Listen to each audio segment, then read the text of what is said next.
Bonjour, aujourd'hui nous allons donc nous entretenir avec vous sur l'hypertension artérielle. Alors, qu'est-ce que c'est que l'hypertension artérielle? Il s'agit en langage plus simple d'une élévation de la pression artérielle, c'est-à-dire la pression sous laquelle le sang circule dans les artères. Alors, cette élévation de la pression artérielle est objectivée et concrétisée par des appareils. Donc, ces appareils, c'est un tensiomètre. Il existe plusieurs tensiomètres. Et parmi les tensiomètres, les sociétés savantes nous recommandent de préférer l'utilisation des tensiomètres électroniques. Alors, ces tensiomètres électroniques nous permettront alors de poser les diagnostics lorsque les chiffres mesurés sont supérieurs ou égaux à 14,9 cm de mercure.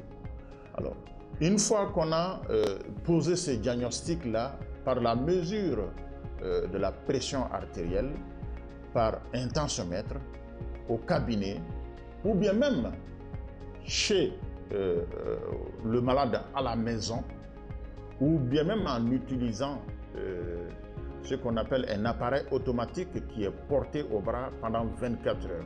C'est ce qu'on appelle un holter tensionnel ou alors la MAPA, la mesure ambulatoire de la pression artérielle. Et la mesure qui consiste à mesurer soi-même, ou la méthode qui consiste à mesurer soi-même la pression artérielle à la maison, c'est l'automesure. Selon que l'on soit ou que l'on ait utilisé l'une ou l'autre des techniques, on a des normes qui sont donc acceptées et ces normes-là nous permettent de savoir si les chiffres sont normaux ou pas. Et une fois le diagnostic de l'hypertension posé, il faut quand même préciser quelque chose. Cette hypertension n'a pas de signes spécifiques. C'est-à-dire, il ne faut jamais se fier à une manifestation clinique pour dire que les chiffres sont soit élevés, soit abaissés. C'est uniquement à travers la mesure par les appareils indiqués que l'on se rend compte que l'on a une hypertension ou qu'on a une tension artérielle normale. Alors, ce diagnostic fait, il faut savoir que l'hypertension artérielle est une maladie, mais en même temps un facteur de risque. Facteur de risque pour beaucoup d'autres pathologies cardiovasculaires, ce qui fait que l'hypertension est une maladie assez grave qu'il faut prendre au sérieux. Alors, si on ne prend pas cette hypertension au sérieux, alors ça nous amène généralement vers des complications. Et les plus redoutables, c'est les complications au niveau du cœur. Donc, ça peut entraîner une insuffisance cardiaque. Une complication au niveau des reins. Donc, l'hypertension peut être responsable d'une insuffisance rénale chronique. Une autre complication au niveau du cerveau, c'est ce qu'on appelle les accidents vasculaires cérébraux, mais aussi une complication au niveau de l'œil. Voilà. Et cette complication au niveau de l'œil peut aller jusqu'à ce qu'on appelle la cécité, c'est-à-dire on perd l'usage des yeux et cela de façon définitive. Voilà. Et ces complications font toute la gravité de la maladie. C'est pourquoi, dès la découverte de l'hypertension, il faut un traitement énergique.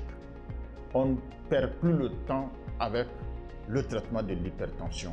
Il faut arriver à maîtriser l'hypertension le plus rapidement possible. C'est ce qui va mettre le malade à l'abri des complications redoutables que je viens tantôt de citer. Alors, ce traitement se fait à travers des molécules, c'est vrai, mais surtout à travers des modifications des habitudes de la vie de tous les jours. Et ces modifications, c'est faire un peu plus d'exercice physique, manger moins salé, manger des fruits et légumes, avoir ce qu'on appelle une hygiène de vie d'un point de vue consommation alcool notamment, et surtout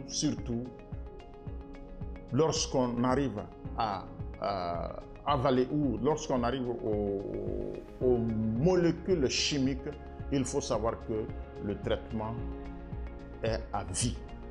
Donc c'est un traitement qu'on va prendre tous les jours, toute la vie. Ce n'est pas un traitement à vie comme nous aimions le dire dans le temps, mais c'est un traitement pour la vie. Ça veut dire qu'à chaque fois qu'on a envie de vivre, à chaque fois qu'on pense que la vie vaut la peine, il faudra alors avaler son médicament. Et c'est là, tous les jours, qu'on estime cela utile. Voilà. Et donc, c'est un traitement qui va nécessiter par ailleurs un suivi, c'est-à-dire un contrôle par quelqu'un qui maîtrise la molécule et qui maîtrise les effets secondaires de cette molécule chimique-là, parce qu'on le sait, le médicament est donné pour faire un effet, mais il peut produire ce qu'on appelle d'autres effets qui ne sont pas souhaités. C'est ce qu'on appelle les effets adverses ou les effets secondaires des médicaments. Il faut donc que le suivi de ce traitement-là soit fait par quelqu'un qui est averti, qui sait reconnaître ces signes-là et remédier à ces signes-là afin que le traitement ne soit pas nuisible aux malades hypertendus. Voilà un peu ce qu'il faut retenir de l'hypertension. 1. Une bonne définition. 2. Faire le diagnostic à travers les appareils conventionnels. 3. Faire le traitement afin d'éviter les complications redoutables que nous avons eu à citer, notamment cérébrales, rénales, cardiaques. Voilà ce qu'il faut retenir en matière d'hypertension artérielle.